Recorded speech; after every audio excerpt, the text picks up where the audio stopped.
सावंत काका नुकतेच आपला मुलगा, सून आणि नातू राहुलसोबत नव्या अपार्टमेंटमध्ये राहायला आले.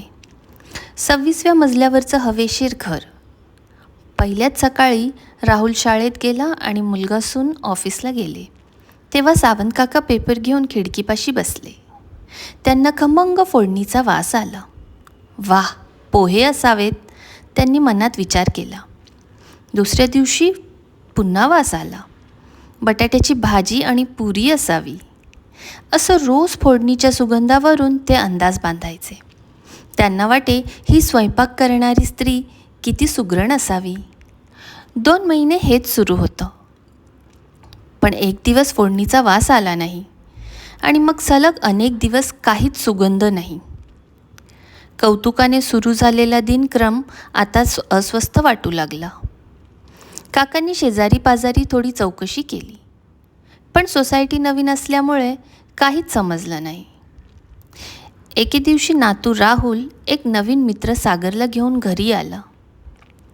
हा आपल्या बाजूच्या बी विंगमध्ये राहतो आजोबा, 24व्या मजल्यावरती, राहुल म्हणाला. राहुल, जा रे, लाडू घेऊन ये सागरसाठी, सावंत काका म्हणाले. मग त्यांनी विचारलं, सागर, घरी कोण कोण असतं रे?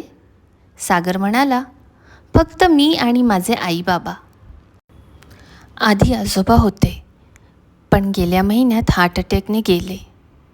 हे ऐकून सावंत काकांचं मन भरून आलं. त्यांनी सागरच्या डोक्यावर हलकेच हात फिरवला. सागर पुढे म्हणाला, माझे आजोबा शेफ होते. रोज सकाळी काहीतरी छान बनवायचे. आमच्या मजल्यावरचे लोक त्यांच्या रेसिपी विचारायला यायचे. त्यांच्या हातच्या फोडणीचा वास अजूनही आठवतो मला. सावंत काका शांतपणे खिडकीबाहेर पाहत राहिले. त्यांना त्यांच्या प्रश्नांचं उत्तर मिळालं होतं. तो दररोजचा फोडणीचा वास आता कायमचा थांबला होता. सावंत काका अजूनही खिडकीजवळ बसतात. आता दरवळत नाही कोणतीच फोडणी, पण त्या सुगंधाची आठवण मात्र दररोज येते. आणि तिथंच संपते ही एक छोटीशी गोष्ट.